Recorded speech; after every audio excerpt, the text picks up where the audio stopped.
Hi, this is Darren Yandam, and I am leading Azure Application Development at Microsoft for Middle East and Africa for SMC. With that, let's start our session. And this is all about enhancing our applications, fueling application innovation with cloud AI services. So let's talk about it a little bit, right? What are the challenges when it comes to AI and ML? Because, everyone is talking about AI, LLM, ML, and we know that it takes a good amount of investment when it comes to ML and AI experiments. So let's base our discussion on data, right? Let me bring in some research. So when we look at this, the first one is the security concerns. And I guess under that umbrella, we can definitely talk about responsible ML as well, which is a pretty big concern. And then the second item in the list is lack of quality in data. And we all have a lot of data, but being able to extract the right amount of data and the right data from the data that we have is another big problem. Just having data doesn't mean that our initial experiments with ML will be successful and we will end up having the confidence level that we want out of the AI experiments that we ran. And then the budget and stuffing, this is familiar, right? We don't have the people, or we don't have the time, or we don't have the resources to invest essentially in building up the team. And if you look at the fourth item in the list, it says lack of development skills to properly build and implement. So we don't have that power. And the industry is moving, so the competition is moving. How are we going to catch up if we are having these challenges? So let's say we don't have any of these challenges. Let's say all of these are not happening, everything is beautiful, but we still have some technology challenges. If you look at the right side of this slide, you're going to see that there are technological challenges such as data integration, AI model training. It takes time. It takes time and resources to get that done as well. And it takes a long development time, especially if you're running multiple experiments, which we will end up having because, every experiments we are trying to answer a question that we don't even know when it comes to AI and ML. We don't even know if we are going to be able to answer the question that we have at hand with the data that we have and the parameters that we set up. So there's a reason it's called an experiment, and it takes time and resources. So, but again, how are we going to compete if we have these challenges? So the thing that we're going to focus in this session are applied AI and high-level AI services and some patterns when we see in terms of AI and ML needs across different industries. And based on these needs, Azure has some razor-focused services that can fulfill your needs in terms of AI and ML without having the full heavy load of all of these challenges that we just listed on your shoulders. Having those high-level services, and by being high-level, they take care a lot of the underlying plumbing for you, which means they're going to relieve a lot of the load that relates to these challenges that we just listed. And that's the topic for this session. So what are the top scenarios? What are the top 5 scenarios when it comes to AI and ML then? So the first one is knowledge mining. We have to get that knowledge out of the data set that we have. Having data doesn't mean that we have knowledge in there. It might be or not. Insights is a total different story, but knowledge mining is a big one, and we will talk about that. Document process automation. So we got documents, physical documents, digital documents. How can we gather insights from these documents? In case of physical documents, how can we digitize those, and how can we automate those processes and move away from manual operations? Speech transcription and analytics is a big one as well. Speech, audio is everywhere. Again, how can we digitize that? How can we get insights from speech transcription and analytics? So that's another one. Machine translation. We're living in a global world, right? So in this global world, we're working with teams across the planet, speaking in different languages, and creating content, documentation in different languages.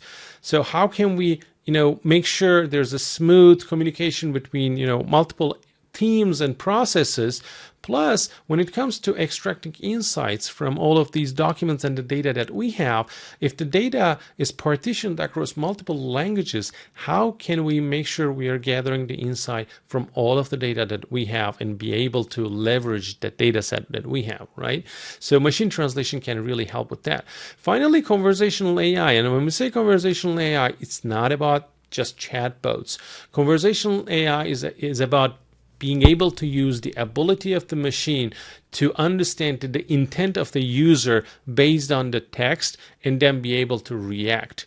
So you're having communication, speech communication with our phones or devices. So conversational AI shows itself in all of these dialogues that we're having with the machines thanks to natural language processing, and we will talk about that as well.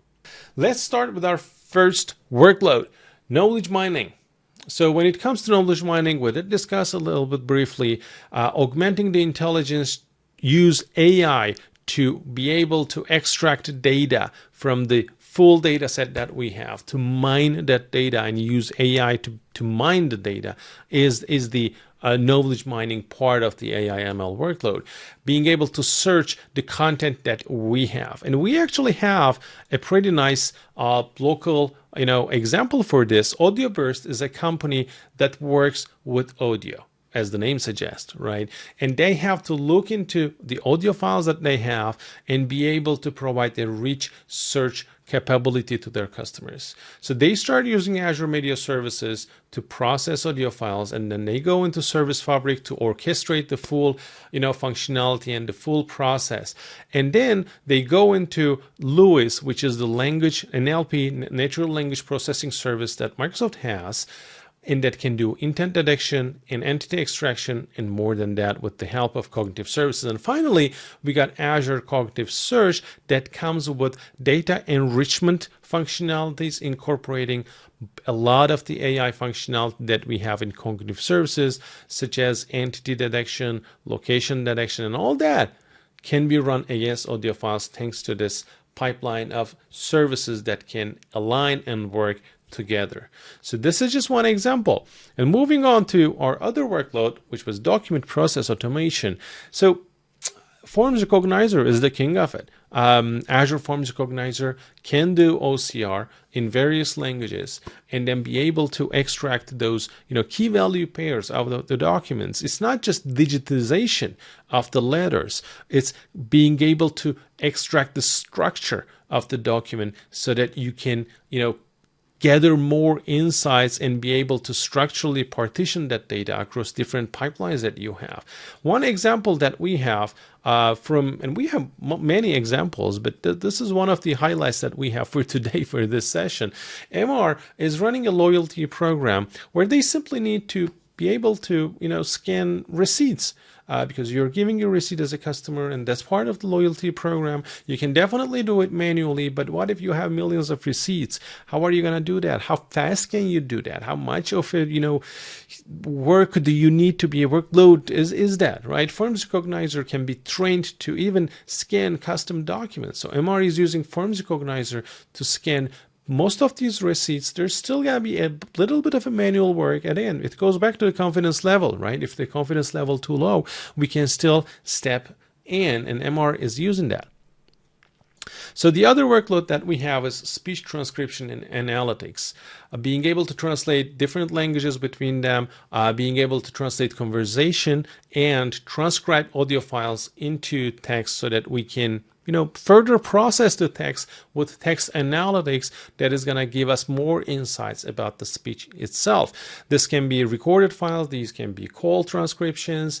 And with that, actually, let's move into our demo, because this demo is about call recordings. And let's jump into it. So here we have a list of resources for Contoso. Contoso is a healthcare company, and they have a lot of the audio recordings because of regulations. They're taking audio recordings of all doctor and patient phone calls. So they have the recordings stored, but they're not using the content of these recordings so far. So they want to see what type of insights they can get from these recordings and make those recordings more discoverable as well. So the first step for that would be to transcribe the audio files, and then out of the text that we get out of the transcription, we're going to do text analytics and see what type of insights we can extract from there. In this case, this is healthcare, so we have healthcare specific text analytics services as well that we can use to extract things like, the name of the medicine, the name of a symptom, and so on and so forth. And finally, we will save all that into a database so that, the Contoso can put a Power BI report in front of it, or put a portal where, people can come in and look up for the data and, discover, they look up into old, recordings and listen to the recordings or match those with patient records. So, and for that, what we're going to do is we will use an Azure Storage Service to store the audio recordings, and we want to kick up a process of transcription and then text analytics when there's a new file that comes to Azure Storage. So the first step would be to use Event Grid for that. Event Grid will be kicked off every time there's a new file uploaded into Azure Storage, and then the Event Grid event will start an Azure function. So the function will take care of the full process and will orchestrate the full process of sending the audio file to Azure Cognitive Services, speech services for transcription, and then we'll get the transcription and send it to Azure Text Analytics for the text analytics process, right? And then finally, the insights that we get from the text analytics process will be sent to a Cosmos DB database and stored there. And that whole process will be orchestrated by a function. So in this case, we're going to go and look into first off the two services that we're going to use in terms of Azure Cognitive Services. And those are going to be, in this case, the speech service. We will go into there. We will need the key. And location and the endpoint for the service. These are going to be the things that we will put into an Azure function so that we can access this service and use that. So this is one service that we're going to use, and then I'm going to scroll up, and we have the language service from Cognitive Services, text analytics in this case, and this is the other service that we will use. Again, when we go into the keys and endpoints, you're going to see that we can grab the key and the endpoint and the location for this service. So these are kind of the artifacts that we need to access these two services. Obviously, we have to access the Cosmos DB database as well. We will not focus on that for now, but you can see that we need a bunch of, keys and endpoints and stuff because, we are orchestrating a lot of different stuff and connecting the dots between them. So this one is an Azure function that is going to be kicked off when there's an event coming in. We will create the event subscription through Event Grid to develop storage. So this Event Grid trigger will make sure this function has the proper webhooks and be able to capture that. Once it captures that, we will get some JSON data. We will use that to extract the content of the JSON data in terms of the name of the blob, the content type of the blob, and in this case, just simple filtering, the content type will be enough for us because all of these events will come in and they might be events related to different files that are being uploaded to the storage system. But in this case, we only care about the audio files, right? So that's what we use to filter out all of these events. So we will do an if statement for the audio wave file, then split out the name and so on and so forth. So I'm going to skip the plumbing. The next step is to download the audio file because we will hand it over to the Cognitive Services, right? So we download the file into a temporary location. This is what we do in here. And now we start with the actual implementation for the speech service. And it's pretty easy, actually. So we get the subscription. We need a speech key and speech region, which are the configuration stuff that we extracted in here. We stored those in a configuration file. In the case we upload this, for now, we will be running this locally on my machine because we will be playing with the code a little bit moving forward in the next demo as well. So consider this like a debugging scenario as well. So the function itself will run locally, but the storage will be in Azure. We could actually do the storage locally as well, but this is kind of a good example of having, part of your application in the cloud, but still having a piece of it locally for debugging purposes, right? So the function runtime will run locally, but all of the rest of the infrastructure in terms of all of these services that we're using, they're going to be all in the cloud. So in the event will come from Azure into my local machine here, and we'll kick off this Azure function instance. So we will use the speech and the speech key and the speech region, create a speech config. This next one is not that important for now. Let's skip that for now. It's going to be used in our next demo. And then here we go, and we have a code block. And if you look at this, the first thing is the audio config. And it uses the temp path, which means we have a file that is downloaded into a temporary location, and that temporary location, the local file path, is the one that we're giving to this API, and we're creating an audio config. So the audio config and the speech config file that has, again, let's remember, speech config has the key, access key, and the region of the service, and the audio config has the endpoint for the audio file, the local path of the audio file, and those are the two things we're going to assign when we are creating a speech recognizer. So we will give the speech config and the audio config to the speech recognizer and have a recognizer that is, ready to be used. So the recognizer can do real-time recognition as well. In this case, we're not doing that, but the API is designed to cover that scenario as well. So that's why you are seeing a bunch of, event listeners in here. We only care about this for now, recognized, which is, the end result, do the whole processing and get me the end result. Don't get me intermediate results, because that might be helpful when you are doing real-time recognition. When someone keeps talking, you might not want to wait for the end of the sentence until you are able to recognize what they're saying. So if you're doing some kind of a subtitle, for example, real-time subtitling, then you will go with recognizing and recognized, and be able to extract the words while the person speaks without finishing his sentence. And when the sentence is finished, then it's going to be a recognized piece. Then you will be able to have that. But again, that relates to real-time processing. In this case, we already have a recorded file, so we will only take care of the recognized event. And here we are starting the recognition, and we are waiting for it to finalize. Again, because this is a file, it's going to be finalized at some point. At the end of the file, the process will be done. So we wait for it, and then we simply get our text into a variable. So at this point, we have the full text of the transcription, right?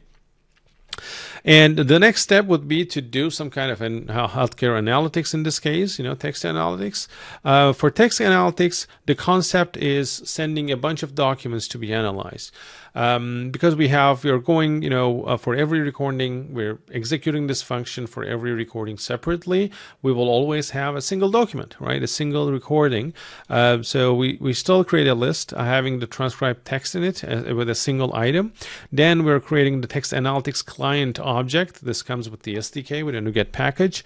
And this is the wrapper we use to talk to the text analytics service. What we need is the URL for the text analytics endpoint and the access key. It's usually what we always need when using those cognitive services. Okay, so we got the text analytics. Then we're creating an operation, which is, start analyze healthcare entities.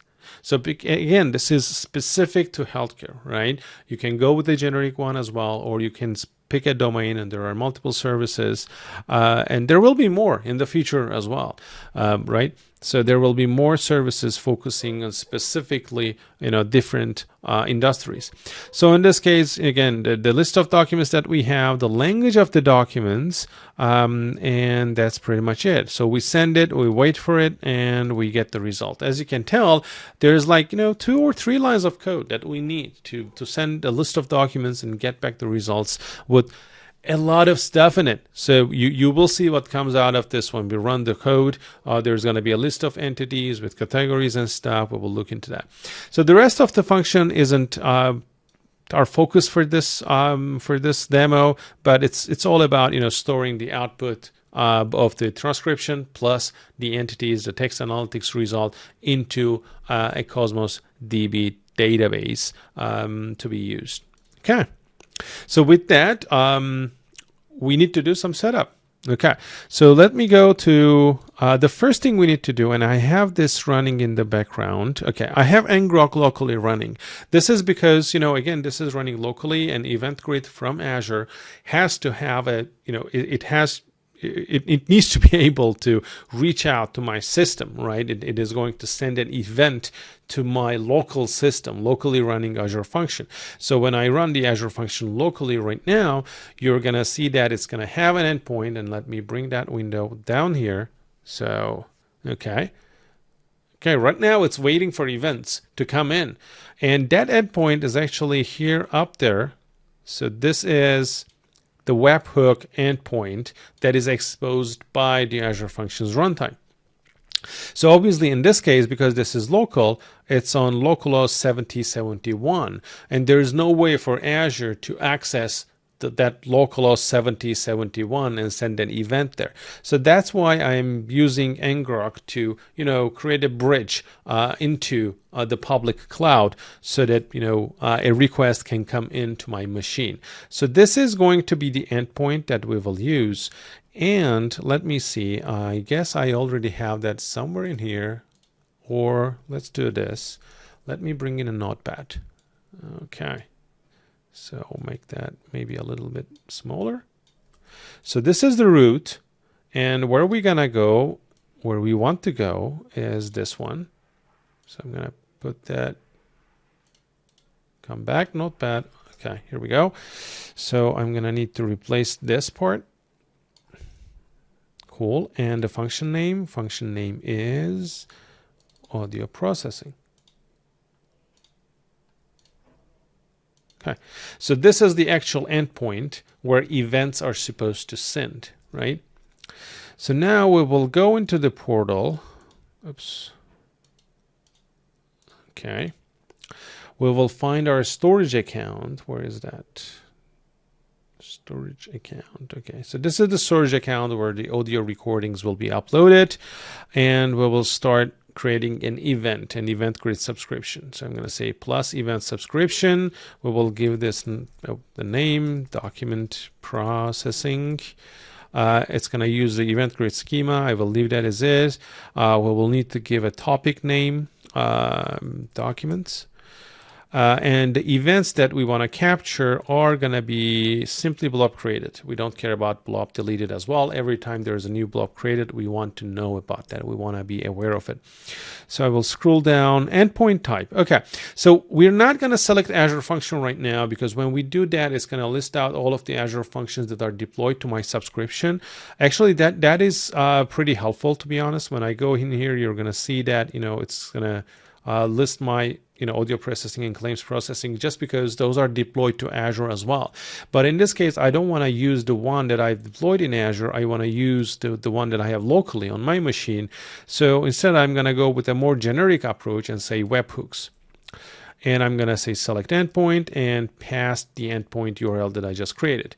So one thing that is going to be interesting is when I say confirm selection, it is going to actually go and check the endpoint and create the subscription. So, and for that, the Azure Functions runtime, the local runtime, will send an HTTP 200 back.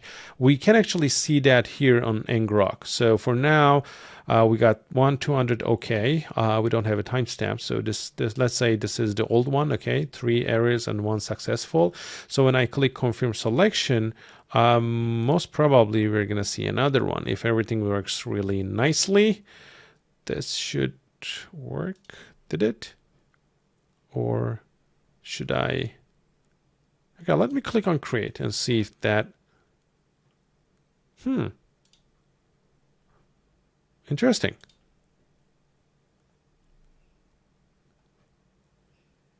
Okay. Okay, there we go. 200 okay. That just came in. Okay. And we created our event subscription. So from now on, every time we upload a file into the blob, it's going to hit that endpoint. So let me go into the containers. We have our functions running, right? Okay, cool. And actually, before we do that, let me go into our Cosmos DB and show you that we have no data in there. I'm going to go into Data Explorer. And as you can tell, we have a database, but nothing in it, no collections, nothing. Okay, now we can go to the storage back. Where are we? Here we are. I'm going to go into containers, and I'm going to go into audio recordings. There are no files, so upload. Okay, these are my previous tests. Oh, the folder was already set up, obviously. Yeah, okay. So let's upload the first one. And click OK. Let's monitor the function. And it executed. You can see that it executed instantaneously. That's cool. Let's go back to Cosmos DB and see what we have in there. Where is, okay, there we go. Data Explorer. Do we have a collection? No. Did we crash? Not yet. Did it take a while? Because remember, it's downloading into a temporary location, and in this case, because it's my machine, it's actually downloading into my machine, and again, uploading it back to the text, the speech transcription service. So it might take a while, but shouldn't take this long. Okay, it just completed. So let's go back to the portal and refresh. And there we go. Transcriptions, items, and we got a transcription. Let's click on that, and you can see that the transcribed text is there, like hello doctor, I have had a cough, and so on and so forth. So this is the full text of the transcription from the audio file. And then we have healthcare entities, like, this is the text doctor is a healthcare profession. As you can see, there's a symptom or sign like cough. There's a time, last few days. So those are the pieces from the text, right? Fever, for example, is a piece from the text, and the category for that entity is being recognized as a symptom or sign. So this is how the text analytics for healthcare extracted insights from our transcribed text from the audio file. Hope you liked the demo, because we will continue with that one. So now the fourth use case is machine translation. So remember Contoso, right? Contoso is processing audio files, but what if these audio files are in different languages? So that problem shows itself up in a lot of different places. Either it's, forms recognizer, recognizing forms, or transcribing audio files. The source content can be in different languages. And as the end result, we might need to translate one language to another, not just in terms of communicating different teams and people and creating that connection. It definitely helps on that front as well, but it helps in terms of being able to extract insight from data when the data is spread out between multiple languages. Another use case is real-time speech, which is more about communication between people and real-time live feeds as well. So let's jump back into our demo and see how we can add a little bit of an improvement into the Contoso scenario to add a little bit of a flavor of machine translation into it. We will continue with the Contoso scenario, and now we will add language identification into the process, because the audio files that we worked with during the previous demo, they are, they're not all in English. Some of those are in Spanish. So we should be able to detect the language first and then do the transcriptions. And for that, we will be using the audio language identification process. I am not going to write the full code from scratch, so I will simply copy paste. Okay, there we go. So let me make this a little bit, actually, let me stop the debugging process and let's go into here. So as you can tell, we have auto detect source language config file on here. Okay, an object essentially. And we're giving the languages that might pop up in the list of files that we have. So this is the first thing that we have to do. In this case, we have Spanish and we have English. So once we have that, we have obviously some default values and so on and so forth. The code isn't that important in here, but we're creating the audio config from the temp file again. We downloaded the web file locally, right, into the local location, temporary location. So then what we do is we use source language recognizer. Okay, we give the speech config that again has the key and the the access key and the region for the service, and then we give the list of languages we believe are do exist in the source content that we have, and finally we give the audio input, which is the web file local path itself. Then we call recognize once async, and as a result, if it's recognized, then we got the language back. Right? This is as simple as that. Simply give me the key to access the service, give me the endpoint, give me the file, and give me the list of languages you want me to check for. And then obviously you can give a pretty long list as well. And then the result will be either, in this case, either English and Spanish. So this is going to help our code to be able to transcribe Spanish audio files as well, because previously we didn't have language detection. So every time we were transcribing, remember that this variable actually, this is going into the speech config, which is actually used by the transcription as well. So before we had this recognition system, this variable that existed out there, it actually had a default value and there was no way to change it, right? So from now on, we know that the speech config that is used by the audio transcription has different, language values based on this previous step of detection for the language. So another thing that we have to do after the transcription, so we transcribe that into Spanish. So what? I mean, when people look into the data, they either have to look separately, because when they're looking into keywords and stuff, they're not, those keywords might not match when we do text analytics.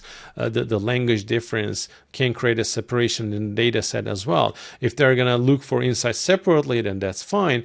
But in this case, the doctors in the hospital, they actually want to have a single plane in terms of the language of this content. So what we're going to do is to translate Spanish transcriptions into English. So that's going to be easy too, especially the fact that I'm copy pasting code. It makes really things very, very easy. But let me bring that in and let's look into it. So first off, I mean, if it's not English, we're going to do the translation. If it's not, we will not do anything. So the little bit of an issue here is the transcription service doesn't come with an SDK yet. So we will be doing a raw HTTP request. As you can tell, the code is a little bit longer because there is no SDK involved, but it's still a simple HTTP request that we're going to send. So we got the root, we got the text to translate, right? And then if you look at the HTTP request that we're crafting here, it has the header that has the access key, the header that has the region for the service, right? And this is going to be an JSON body request, and then we're going to send the request URI to the endpoint plus the root, which is this particular version of the API. And keep in mind that the URL has actually the target language in it as well, right? So the target language is here. We have a serialized body into JSON with the text in it, and then on the request headers we got the access key, we got the region, and that is pretty much it.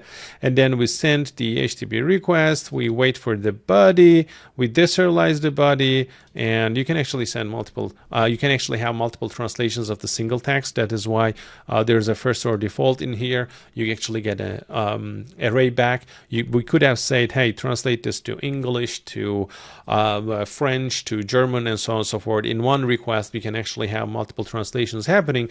In this case, there's only one, so first order default is more than enough. And you can set multiple documents as well. So, and finally, this transcribed text will be stored in our Cosmos DB, right? So I guess the best path to try this one out is to submit a Spanish audio file and see if it works. Let's run this locally with the additions that we made. Oh, there we go. Did we do something wrong? Oops, I don't think so. I don't think we went that crazy. Let's build. Okay. Let's run. And it came up.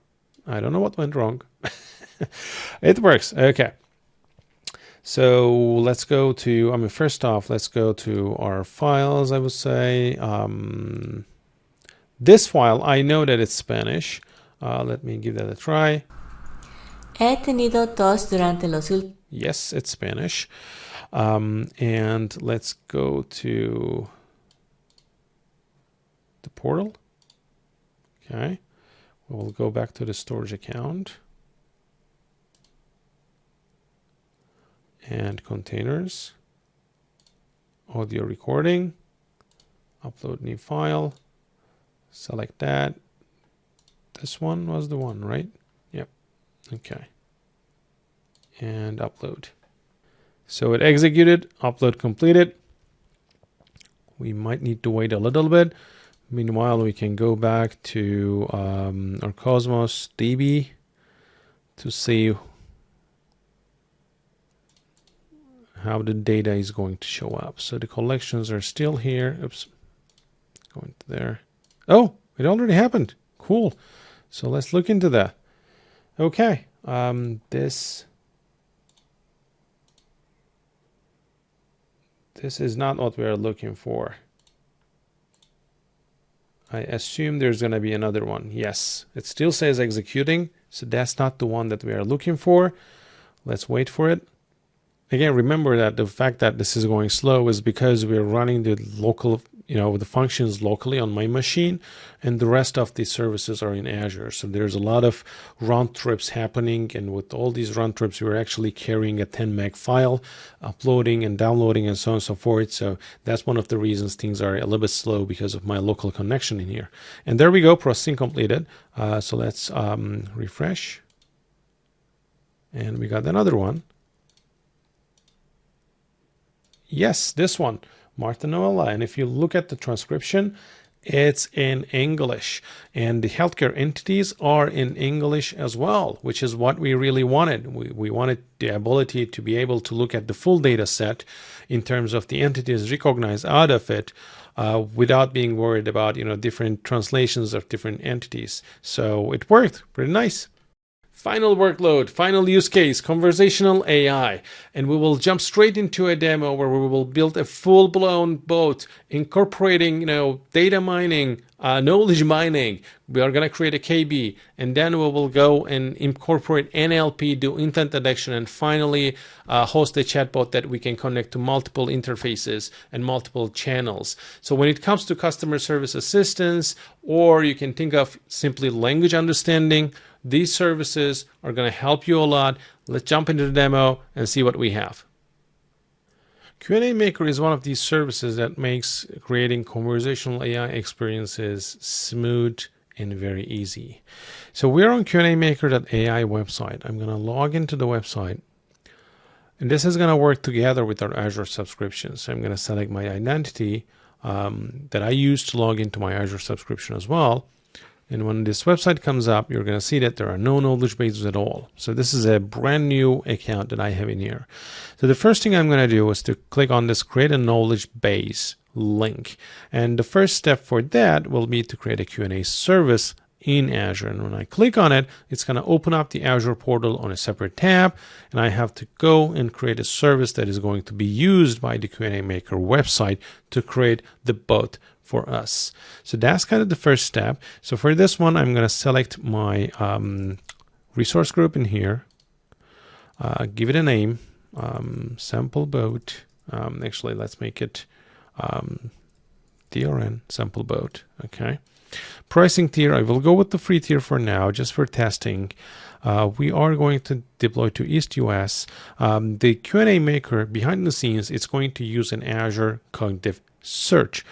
So for that, I'm going to go with the free tier as well. So we have to have an app to host the chatbot itself. So it's going to be the DRN sample bot. It's going to be on East US. And finally, an app insights to monitor and capture logs. So with that, we're ready to click on the review create and finally create. So this is going to take a couple of minutes.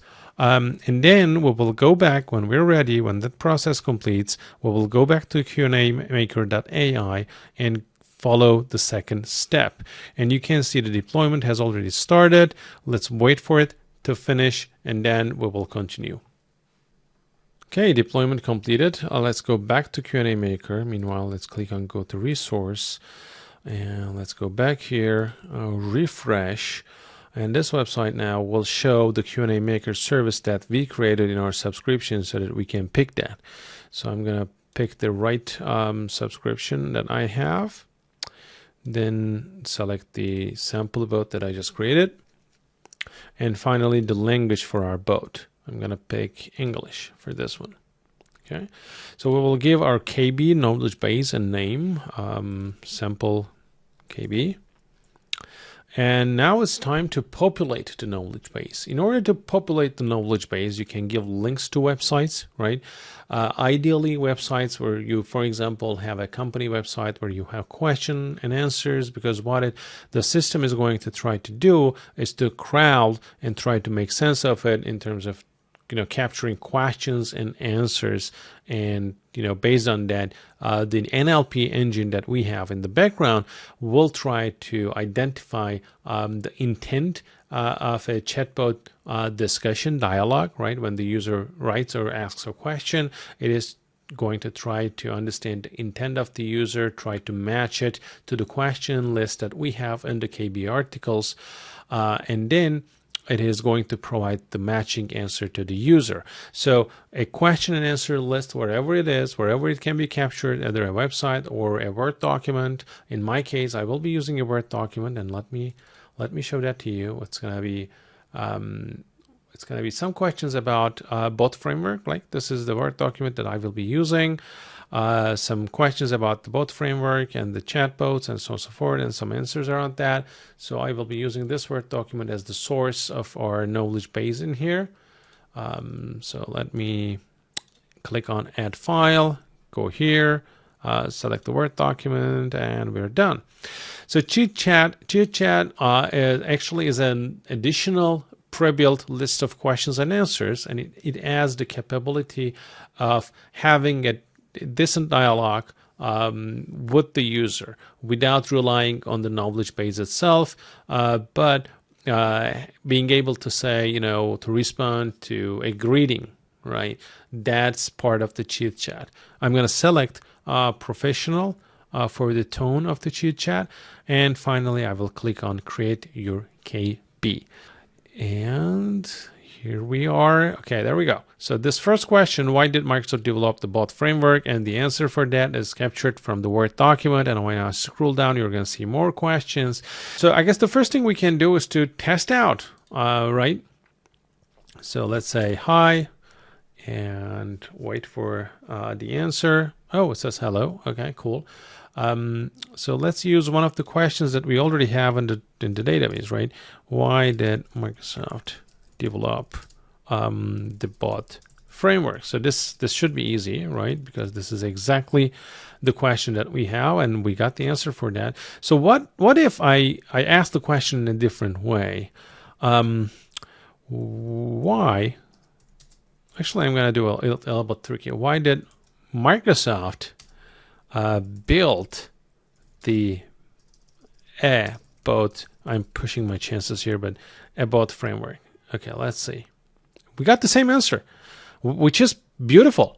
Perfect, right? So the first one is like, we gave the exact question and we got the right answer. It's not very spectacular, but now this shows that the engine is able to understand what the user is trying to say, because this particular sentence was not in the knowledge base. So let's inspect a little bit further. I'm going to click on inspect on this one, which was the exact question that we had in the database. And it says it answered the question with a 95 level confidence score, right? 95 or over 100. So I will scroll down, and this time I'm going to select this random question, that kind of manipulated question that I asked, and it says 70% confidence, but it's still a good level of confidence, and it was able. And this UI that you see in here is actually a UI where you can add feedback into the system and keep training it. You can add alternative phrasing for the question. You can add different answers for the same question or for this particular question. And everything that you do in here will be included into the KB. So the next time when you build and publish your model, it's going to be part of your chatbot.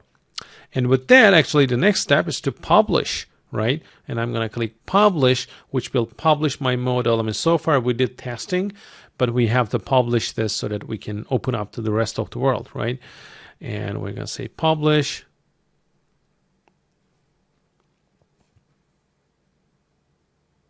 And once the chatbot is published in Azure, right now, we didn't do that. We just published into Q&A Maker, which means we can use this HTTP request to talk to the Q&A Maker service. So far, we have a Q&A Maker service that does the NLP and the knowledge base management.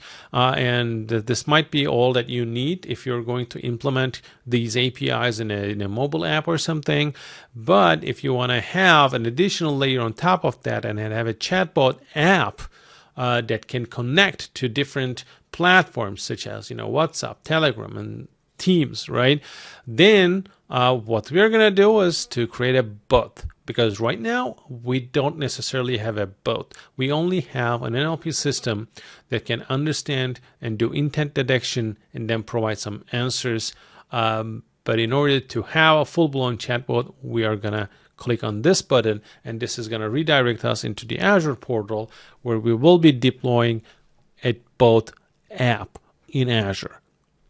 The bot app will still use the Q&A Maker service behind the scenes, but it's going to bring additional capabilities in terms of integration. So for this one, we already have the bot handle. The resource group is the same, location is the same. I will go with the free tier for now. And we're selecting a programming language as well, because one thing that you can do is once you create this bot, you can actually download its source code and start building up. If you want to add additional functionality, if you want to get hands-on with your team and start building up additional functionality, you can definitely do that. So the Q&A Maker connection is set up.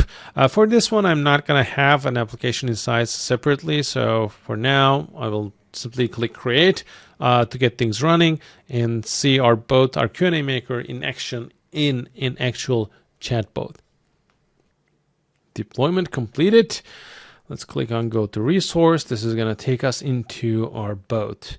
And if you look at the left-hand side, you're going to see some sections that are specific to chatbots. For example, when I go into channels, this is one of the beauties of the web app bot concept in Azure, is the fact that you can actually connect to all of these channels without writing a single line of code. You simply go and create the connection, so your chatbot will be exposed on all these different channels. Some of these channels are really interesting as well. For example, direct line speech means you can actually have a client app and have speech to text and text to speech cognitive service in the middle.